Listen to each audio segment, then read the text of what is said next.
In this video, can you survive Special Stage Route X as it all kicks off in Race A? Mario Sonic takes a brand new line at Laguna Seca. In Race B and Race C, Shelty becomes an absolute victim as it all kicks off.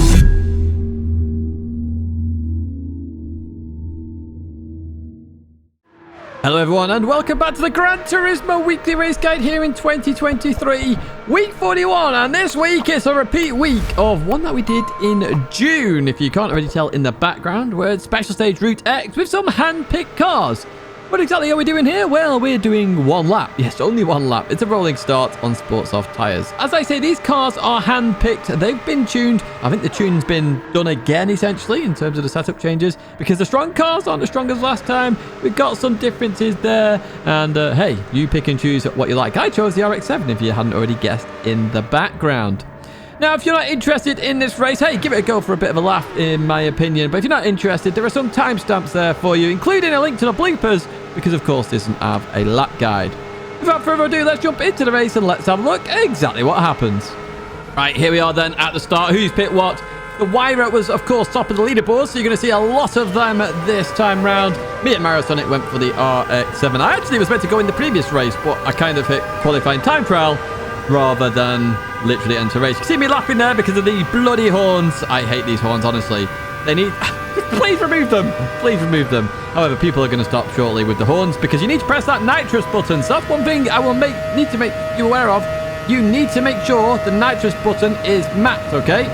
Make sure it's mapped as we go into this oval lane. Oh, and the first piece of action there, the Wyra goes for a bit of a spin into the barrier, tries to catch it, and goes back into a spin there as we continue on through the oval lane and onwards we go. Let's fast forward a little bit here because it's all about bump drafting, getting it into the right place at the right time. I used a tiny bit of nitrous. I do advise you using that to make sure you're as close to the pack as possible. Don't go over half though in my recommendation as we bump draft Brandon then and continue into this pack then. This is the fight for the lead, but as we go up here, there's going to be a tiny bit of bump drafting there between the two on the right, and that forces a car to go into a spin. We go into the barrier then, and it looks like we're going to lose out here. However, I'm using nitrous very quickly here to try and catch up to the pack, and Shelty, the legend that is Shelty, is going to give me a bit of a bump draft as well. Brandon goes towards that left-hand side. We've got a 5-second penalty there. I'm not sure. Oh, the fun police is that. I've got a 2-second penalty.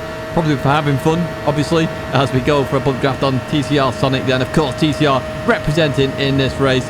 I've got nowhere to go here. I really want to pull into the slipstream. I can't because Fun Police is there as we get ready to go into the banking here and the final part of Special Stage Route X as Mario Sonic goes up wide here. Now, it's where you choose to use nitrous. Now, I would use it at that flag indicator normally, but I know I've used a bit more than normal, so I waited a bit later on here, and now I'm going to use it and continue on. So the 3 wide behind me. Oh, a bit of movement there in the background. The event saw any MR car, in fact, is very unstable on the oval, of course. As we continue on through then, so we're going to look down the inside of Mario Sonic then. We've got Sonic up ahead. Sonic nearly loses it, so I sort of go straight there. I go into Mario Sonic there. That would have been my fault if Mario Sonic binned it. We go behind Luke then. As we head towards the line then, Price then on the right side in the Wyra. Going to lose out a little bit here, and we get P2 on the line then in that RX-7. Now, if you remember from last time, the RX-7 was actually taken away as a choice because they hadn't tuned it properly. They've obviously done that retune there, and that's where we end up. No lap guide for that one though, so we jump straight into race B then, where we're in a group 4 cars at Laguna Seca on Racing Soft tyres, which you will see in a second. I'm jumping the gun here with that information. Now, this is a repeat layout or repeat run week essentially there, and you can see it's just brake balance that can be changed, which was the same as last time. And you see Racing Soft tyres. 6 laps though here at Laguna, so quite a big length in terms of race. Normally we get 5 or 4 laps in race B. 6 laps here. Let's see what we can do. Right then, here we go. If you didn't already guess, we're in the Mazda 3 because that car is literally an OP car at the moment. It's got the speed, it's got the power, it doesn't handle the greatest on exit in terms of front-wheel drive understeer that we experience, but actually overall handling is actually really good. So the rolling start there, I did just start it there just because the rolling start sucks. They really do need to sort out this Laguna Seca rolling start there. Shelty touching the sausage. We touched it a little bit, just not as much as Shelty in that TCR liveried car. It looks so good. I need to make sure I get some of these cars liveried up here now as we go into the left-hander. Mario Sonic there, defending the inside line beautifully. Going to keep that position for now as Waxer has us on as well as we head up to the kink down the kink. Very dangerous kinkness as we go into here. You got to be careful of that sausage. Not too bad in an FF car, to be honest. The front engine, front wheel drive just means it just settles down a bit more than an MR car, for example, as we head to the corkscrew for the first time of asking then. Side-by-side action up ahead. You are expecting a bit of contact here in these touring car-esque Group 4 cars as we go into the left-hander then for the first time of asking here. as we go on through. So going to advance towards turn 1, lap 2. Marisonic hard on the brakes, gets it all wrong here, but beautiful awareness there to avoid actually taking anybody out there. Released the brake, went through the middle there and survived it, essentially, in terms of everybody else surviving it. So really good stuff. We'll have a look at that in the bloopers as well as we continue on through here. Radion goes a bit deep there. So we're going to go down towards that inside line, then in towards the right we go.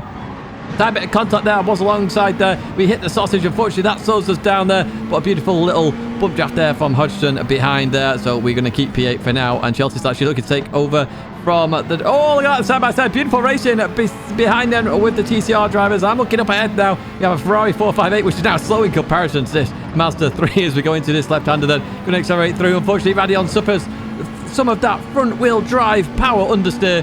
Heads off to the realms then. So we're up to P7. Got the Ferrari now to look at ourselves as we go into here. A bit deep by the Ferrari. Going to continue on through there. Gets a bit unstable. We're going to send it down the inside of Wheelman then as we slow the car down then. And up into P6 we go with Buckstella up ahead. Next, we see Buckstella every single week now. So hello to you. And what we're going to do is get an absolute massive run on you as we go down the left-hand side. We're going to actually just brake a little bit earlier there, just scare you into a bit of a mistake, and unfortunately that's what you do. And well, fortunately for us, we're going to take that place, but it's unfortunate for you there as we get P5.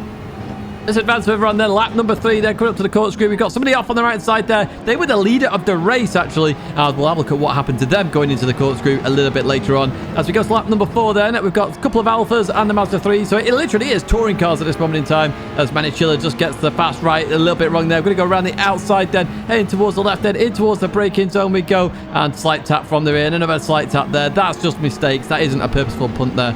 As we continue on through into P3. We're on the podium now, looking at Classic Racing 72, also in an Alfa Romeo. It's Alfa versus Mazda at the moment as we go through that left-hander. Gonna be careful on the acceleration then as we continue towards lap number 5. The penultimate lap about to begin here. And can we get the win? We're in the fight for the win. We're half a second off that win then as we go down towards turn 1. Classic Racing 72 there. Turns on braking. Now, I did want to show this just because if you do that kind of thing, you are potentially going to get punted there. If you've chosen your line as you go into the braking, if you then turn while it's in the braking zone, that's where crashes do happen as we continue on through here. We're still in P3 though. We're still in this fight though. We've got 1.5 laps to go as we go into this fast right, looking to accelerate out here as quick as possible and use some of that power. And look at the speed we catch this Alfa Romeo. It is extreme in terms of the difference. Looking down the inside here, I didn't have an overlap that time there, so they defend that very nicely as we continue on through then up towards the kink we go.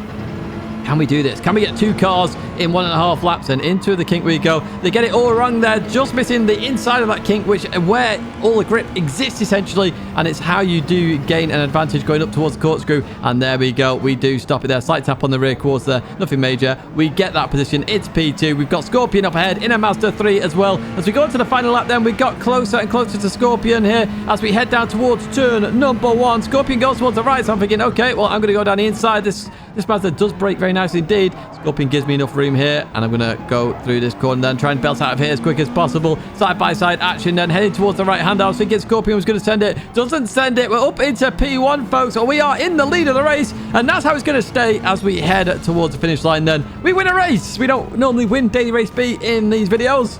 We've done it this time. And Chelsea comes over with P3, so P1, P3 there for TCR. Let me explain how to do this circuit, of course, because you do need a lap guide here if you haven't done it before. So head down towards turn number 1. I've given you 3 markers here, so you can use that telephone post on the right-hand side, the end of the gravel that I've highlighted there, or the 3 board there, or the 3 line. Whichever one you want to use there is your brake marker. Now, I'm aiming to get as close as I can to the 3 board, so that's what I'm going to do in the Mazda 3. Obviously, different cars will have different braking zones as we go into here. So I'm trying to slow the car down nicely here. I'm clipping both curbs there. I short shift to third to avoid that power understeer that you suffer in these front-wheel drive cars, and I go up to 4th gear. You don't have to go up to 4th gear before this corner. You can hit the limiter and it's absolutely fine. So you got the 2 board, or the gravel as it goes into darker gravel, or the post on the right-hand side. Any one of these are your brake marker here, and you really want to try and maintain 70 miles an hour in the Mazda 3. And as we're using this at the moment, that's what I'm going to explain here. So I'm going on the throttle quite early, trying to maintain that speed. Be careful, understeer on that corner. You will suffer from it if you stay in 3rd gear. As we go to the fast kink then, on the left-hand side, you've got the tannoy if you want to use that. I'm normally using the end of the curbing as a bit of a reference. So I'm braking just before the end of the curbing, and then I'm going to turn in. Now, I'm in 4th gear. I want to stay in 4th gear for this as well, and you just got to be careful. As you head in towards that turbo on exit, you will start to suffer more and more understeer as you go through the corner. So just be careful of that as you go through. So we're going to head up towards this left-hander, and on the right side, we've got the 3 board or that white marker on the concrete barrier on the right-hand side. I actually use that white marker as my brake marker. So as that leaves the edge of the screen on the right-hand side, that's when I'm going to hit the brakes. And I'm going to go to 3rd gear for this corner.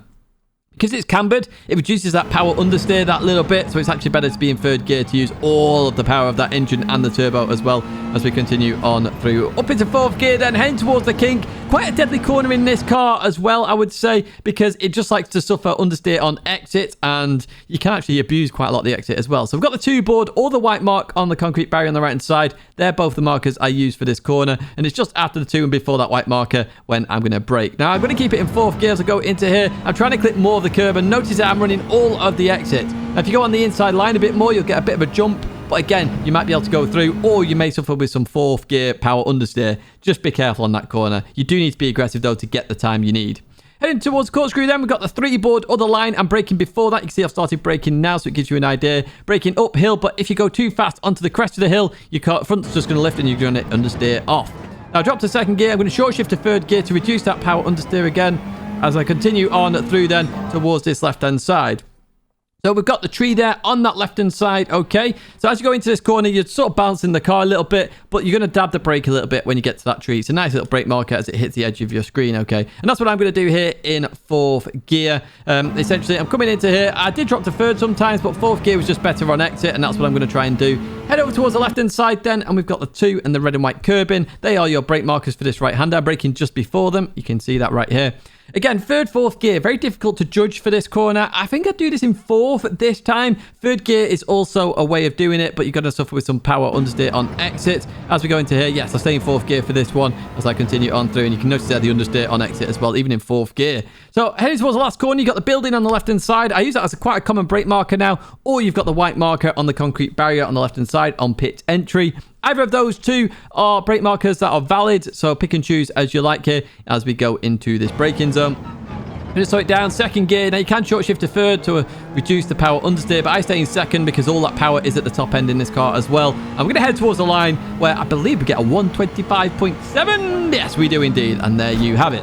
Let's go to race C then. We're at Watkins Glen long circuit, so the full circuit here, and we're in Group 3 if you hadn't already guessed. And again, this is a repeat performance. Both these races are repeat performances. So just to remind you, we're doing 10 laps here. It's a rolling start. Racing soft and hard tyres, both are required. Tyres 1 fuel, times 6 tyre wear, and only the brake balance can be changed. Keep that in mind with this one. You are going to have to use both tyres, so it's all about trying to extend the soft tyre as long as possible while reducing the amount of time on the hard tyre. I chose BMW M6 because of the car profiles. Make sure you check them out. It's got good tyre wear. Let's jump to the race then. Let's have a look exactly what happens. Right, here we go then, folks. What have people picked? Toyota Supra is up there. Aussie Z, interesting choice. MR cars could do well here if you can maintain the 6 laps. You can't, you're going to struggle. If you're not subscribed already, please do subscribe to the channel. We are on the journey to 40k, and I really do love and thank you for all your support, and it means that you like these videos, which is great, so make sure you like it as well. Right, so let's get into this race then. I'm on racing soft tyres here. Now, it's because I originally thought it would be a no-stop for some bizarre reasons. So I started on the softs, which does mean that we are going to have to use the hards at some point. And up ahead, there are going to be people on hards and some people on softs. It's a very interesting choice that I've made here. And it also brings some interesting racing because obviously I can outbrake anybody on hards, but when it's soft versus soft, so me and Fraud here are on softs, but other people are on hards, it's going to cause a real big Constantina effect, and it's going to bring the gaps really closer. As Fraud goes out the inside of Danny there, slight tap on them then as we continue on through here, looking to try and get ahead of Danny then as we head towards this left-hander. I wasn't sure what tyres people are on at this moment in time as we go into this left-hander then, and gonna go around the outside of Danny then because we do have the softer grip here as we go towards the right-hander then. So up ahead, Fraud's going to look down the inside. This is where it gets interesting here. So Fraud taps Shelty here, which taps the Spaniard. Going through here, I let off here. The Spaniard comes into Shelty, which goes into me. Shelty gets hit from behind. Unfortunately, that forces Shelty into a spin because the Supra is very unstable on that corner anyway, and I end up spanning around there. Shelty does as well, and I think Womble does. Yeah, Womble's spanning around up ahead as well. Big old corners. We're going to have a look at the bloopers on that to really narrow it down exactly what happened here. So we're going to go into lap 2. We're a bit far behind here, but we'll see what we can do. We don't give up as we see the German off there on the left-hand side. That'll be due to a curb, I imagine, as we continue on towards Shelty then. So I know Shelty's on hard tyres because I caught him up so fast so fast here. So I think Shelty understands this as well. So Shelty's not going to defend this. And I'm going to look down the inside line then as we head towards this right-hander. In towards the braking zone we go. I was a bit too cautious there in my opinion. But we go through on Shelty up into P11. Obviously Shelty could have vengeance later on when Shelty goes on the soft tyre. So we catch up to the Spaniard then as we go in to the left-hander here. So we're still on the soft tyre, and because I'm catching some of these guys so fast, I know they're on the hard tyre. So I'm going to try a very cheeky move here around the outside on this fast right-hander. Yes, that's the difference in grip there, folks. So you do have to keep that in mind as you go into this left-hander. The more you can keep that soft tyre, the better your race will be immediately, because it's like 2-3 seconds quicker. Mario Sonic then choosing to go on to the softer compounded tyre very quickly here. It puts me off a little bit actually going into the pits on lap 3. But Mario Sonic going in here, and Mario Sonic's going to struggle on a lap 3 pit, I must say. So we're going to continue on here. This is lap 4. We've got Danny and I think Consters in the pits as well. So they're going from the hard to the soft compound. Lap 4 is the first time I would pit in terms of lap choice, if you can make them softs last on 6 laps. I was going to come in on lap 5, but I decided to go for another lap here because I did have a little bit left on my front left, and hopefully I could get to the end. Unfortunately, it did run out here, and it did slow me down quite a bit as we got into this right-hander. Jindra's rear tyres are completely gone here as well as we go into the pits, and from that soft compound of tyre to the hard compound of tyre. I will get my words out eventually here.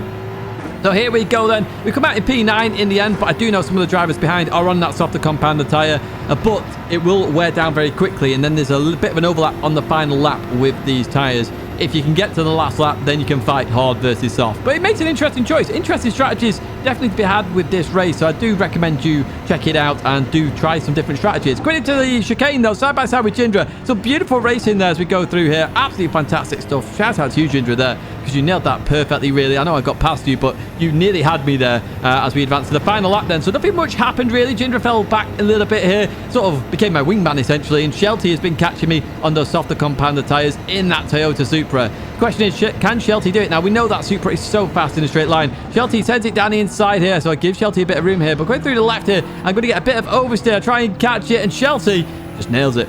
Beautiful, beautiful, beautiful move there by Shelty to get P8 there.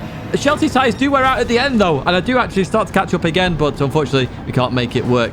Congratulations to Consta on the race win there. An Olympian there making a race win, showing why they are an Olympic athlete in terms of Gran Turismo.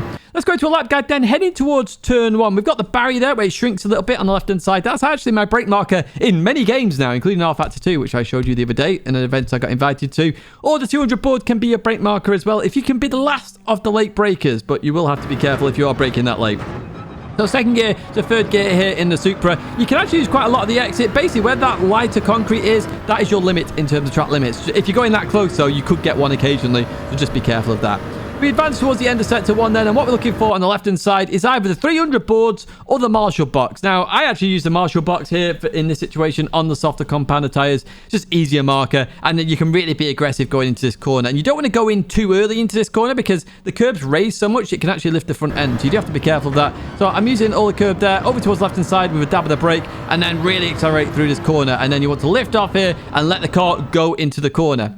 So you've got a piece of tarmac there, or you can just see the Marshall box, okay? I'm trying to accelerate as early as I can because I've got so much grip on the racing soft tyres. You can really start accelerating the second you see this. Not 100% though. I'm going to start going on the throttle, and then when I feel comfortable, the closer I get to that Marshall box is when I go on 100%.